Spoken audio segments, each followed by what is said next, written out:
Thank you very much. We want to acknowledge the leadership of all political parties that form part of the progressive forces here in Parliament. This includes the leadership of Umkhonto we Sizwe Party, the African Transformation Movement, the United African Transformation, and the National Colored Congress. We want to salute the people of South Africa who have rejected the former liberation movement that has enjoyed political power for the last 30 years. Today, that era has come to an end. It is beyond doubt that the former liberation movement failed to turn the political power into economic power. As our forefathers in the liberation struggle in the African continent said, political power without economic power is meaningless. Mr. President, you indeed spoke like a badly wounded buffalo yesterday. You spoke like a given up soul. Nothing inspirational came from that tired speech yesterday. You didn't speak like a person who declined electoral support with 17% to less than 50%. How on earth do you repeat a Sona speech that made you lose elections?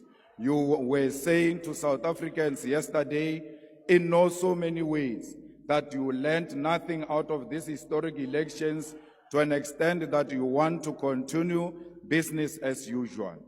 We grew up being told that some of you were collaborators, but we gave you some benefits of the doubt.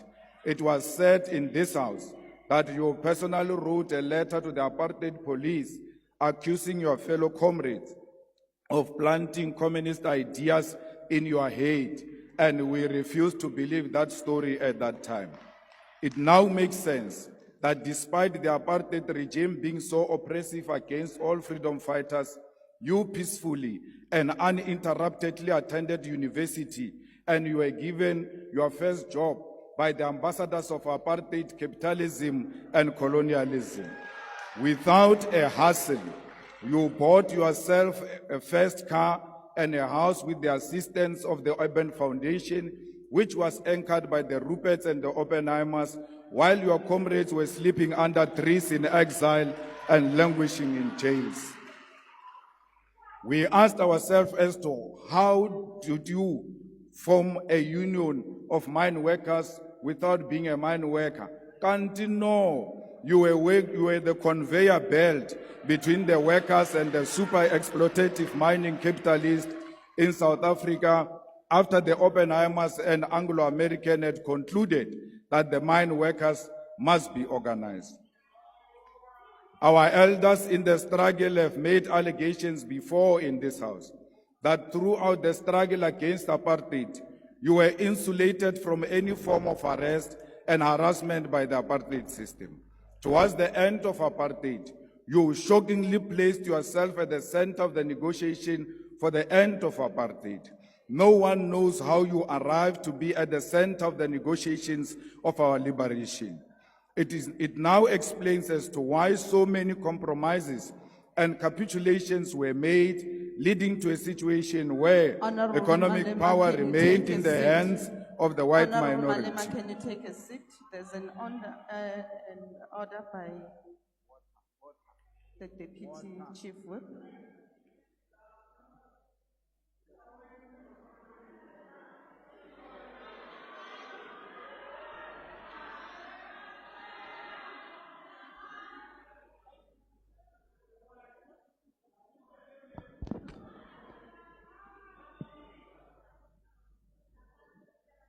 Honorable Chairperson of the NCOP, you instructed that the honorable member, Honorable Malema, must sit down. Before I raise my point of order, Honorable House Chairperson, Honorable Chairperson of the NCOP, the Honorable Malema is casting aspersion on the President, on the persona of the President. Can he please bring in a substantive motion to support his statements that he's making in the House? Thank you. Thank you very much, Honorable Chief Whip. The order is sustained. Rules does make provision that if the member imputes improper motive against another member, you may do that by way of a motion, and therefore that has to be substantiated. And therefore, Honorable Malema, can you then proceed with your speech? I see there's another point of order that's been raised on the DA. Withdraw what? Thank you, Madam House Chair. Madam House Chair, I rise on a point of order in terms of Rule 92.10, which indicates that when a point of order is raised during the debate, the member called to order must resume his or her seat, and after the point of order has been stated, the presiding officer by the member raising it, the member raising the point of order must likewise immediately resume his or her seat when she has concluded his or her submission. Madam House Chairperson, can I just get clarity on the fact when the Deputy Chief Whip of the ANC raised the point of order, the member at the podium remained standing, and I would just like your ruling on that. Thank you. Honorable Malema, we have requested that you take your seat, but despite that, you did. Thank you very much. As I have ruled on the previous order, that was raised by the Chief Whip, Honorable Malema, can you take your podium and apologize on what you've just said?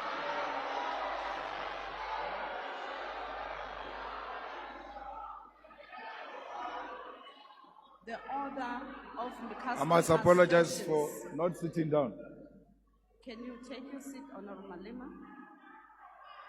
The order was raised with regards to casting aspersions on the President. Can I be allowed time, honorable members? I will then allow you space. Order, honorable members. The order was raised with regards to the honorable member casting aspersions on the President, and accordingly, honorable members, can you please take your seat? I have not recognized you, Honorable Shibambo. Can you please take your seat? I have not concluded.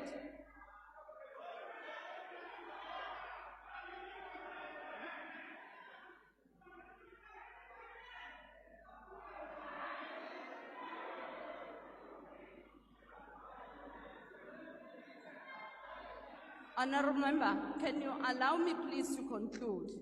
Honorable Malema, you can take the podium, but please, can you please withdraw, or rather not repeat what you have said earlier on as you proceed with your speech?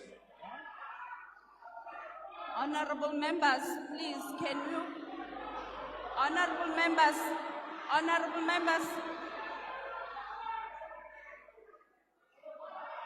Honorable Malema, can you sit down? Honorable Shibambo.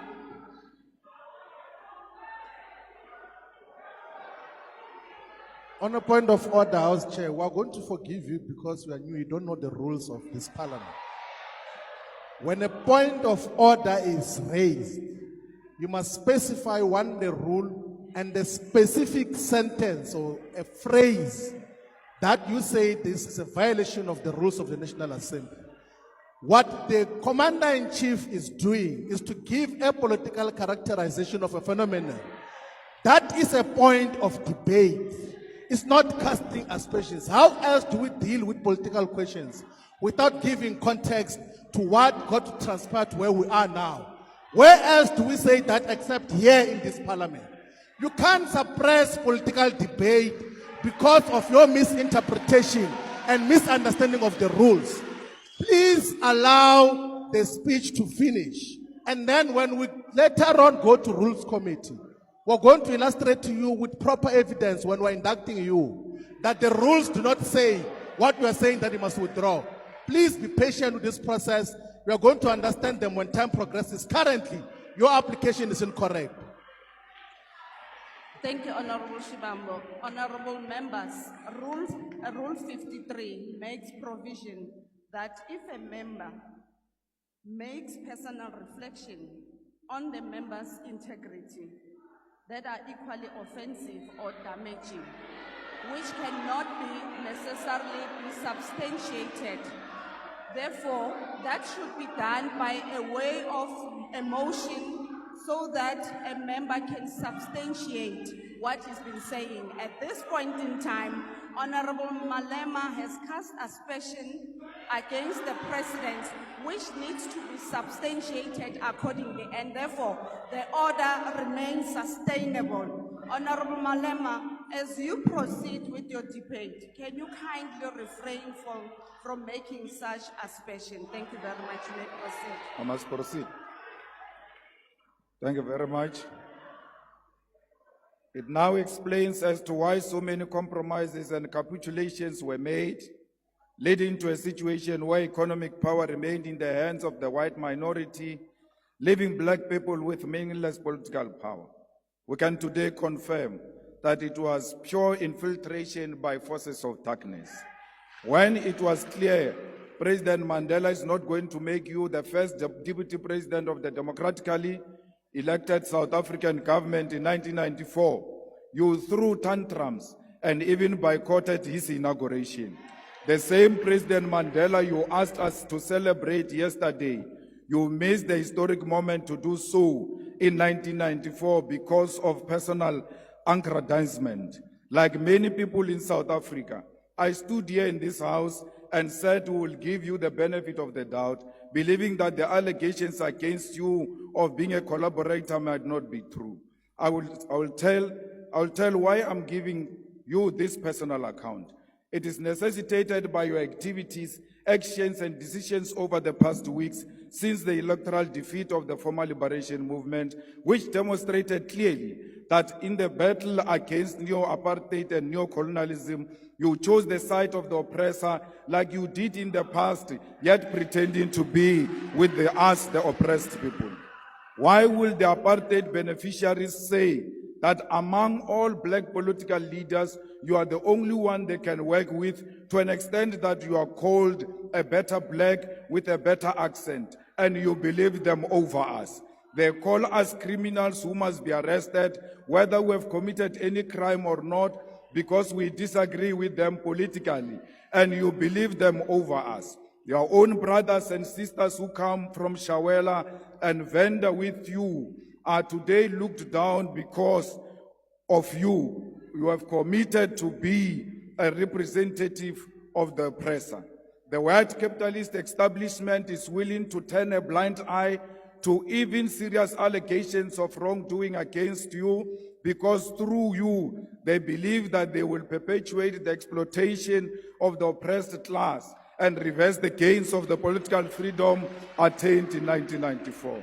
It doesn't matter what you say, but we want to state categorically that the coalition between the Democratic Alliance and the former liberation movement is a sellout position typical of collaborators who sacrifice and compromise the struggle against apartheid and colonialism. White minority arrogance has increased under your term of office. You should have seen them yesterday when you were speaking. It was like you are a true Tabaneka Koko Helen Zille. You boldly take these counter-revolutionary and reactionary decisions because you know you have a full protection of white capitalist establishment. All the things you said yesterday are meaningless because they are exactly what you said in the 6 State of the Nation addresses you have given since you became president in 2018. None of the commitments you made during this State of the Nation addresses have been met. You state here that the vision you are operating under is still the National Development Plan Vision 2030, whose targets have never been met and will never be met. The NDP had targeted to create a certain number of jobs, but joblessness has increased. The NDP target was to reduce unemployment by 14% in 2020, but today unemployment is 32.9% and more than 12 million people are jobless. Even if you meet the target tomorrow of achieving 14% unemployment. The fact of the matter is you missed the target year. The NDP target was to reduce poverty from 39% by 2030, but poverty today is more than 50%. More people live on poverty under your presidency than any other period in the past 30 years. The NDP target was 10% of the GDP for infrastructure investment, but between 2010 and 2022, public sector infrastructure investment was not more than 5.8%. The NDP target was to grow the economy by an average of 5.4% for it to be practical to achieve any of the NDP goals. But in the past 10 years, the economy has not grown by more than 2%. Mr. President, yesterday you shocked all of us and will never recover from that shock. You said nothing about international relations while we are living in a world defined by shifting global balance of forces. The West, under the guidance and protection of the United States of America, is agitating for a world war, which will be defined by recolonization of the African continent and the global South. And you never said anything about that. There is an ongoing aggressive war by apartheid Israel over Palestine, and you never said anything about that because your coalition partners are all fanatics of a Zionist apartheid Israel. Shame on you that you said nothing about the genocide committed right in front of us because Olabaposo. You chose glory over the dying children and women of Palestine because you are scared to offend your coalition partners. President Mandela, a close friend of President Arafat, who you said we must celebrate yesterday, should be turning in his grave.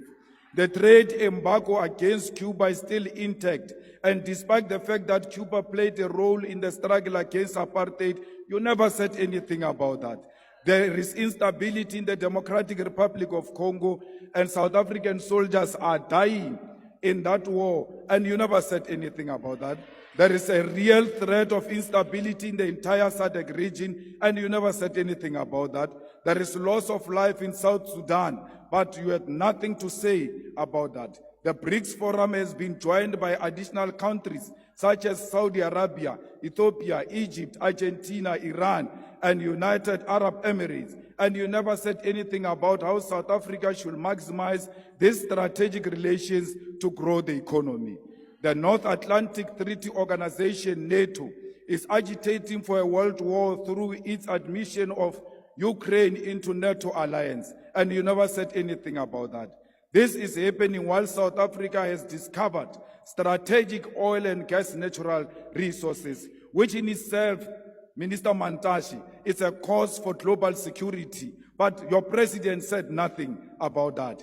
Even if the global balance of forces does not matter to you, there is nothing tangible you said about the high levels of crime happening in South Africa. In the past year, South Africa had more than 27,000 murder cases, and you never said anything about that. Are we being handed over to the imperialist takeover as South Africa? Mr. President, there are more than 300,000 students who have passed and attained their certificates, diplomas, and degrees, but all universities and universities of technology, huge amounts of money. We must cancel student debt and introduce free decolonized education now.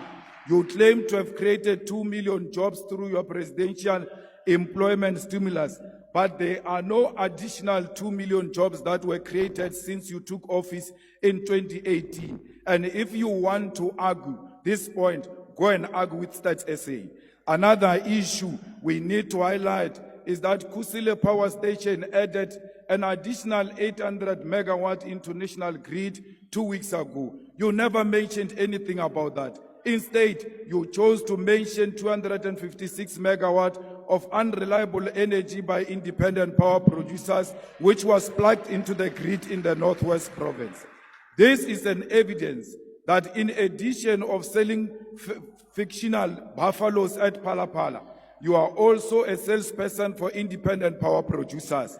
These independent power producers were at the center of why South Africa experienced perennial load shedding for years until 2 months before the elections. The land which our people desperately needed for human settlement, agriculture, public service, and business was left in the hands of the oppressors. Our people were told about willing buyer, willing seller, in a situation where violence and genocide were used to learn the dispossession of the Khoi, the San, and all indigenous people of our country. We'll amend Section 25 of the Constitution in our lifetime to allow expropriation of land without compensation.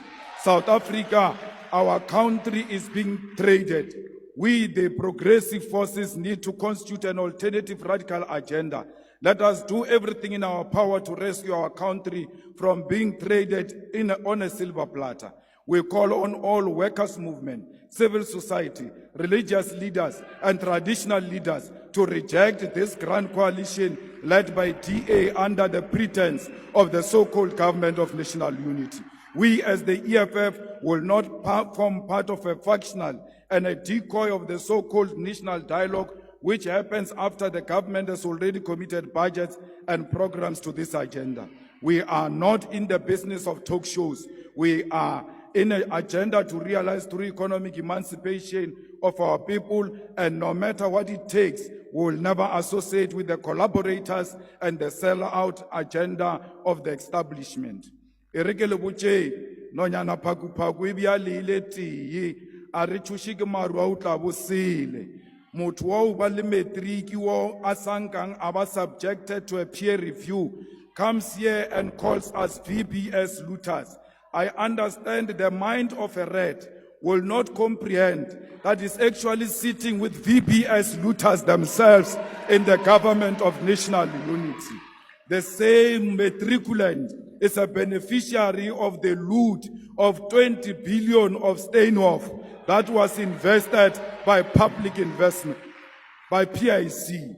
No amount of nonsensical threats of arrest can silence us. Not even death can silence us, because Mama Winnie Madikizela Mandela's voice has multiplied.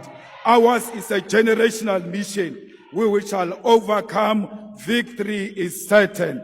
We want to tell you now, your days are numbered. Thank you very much.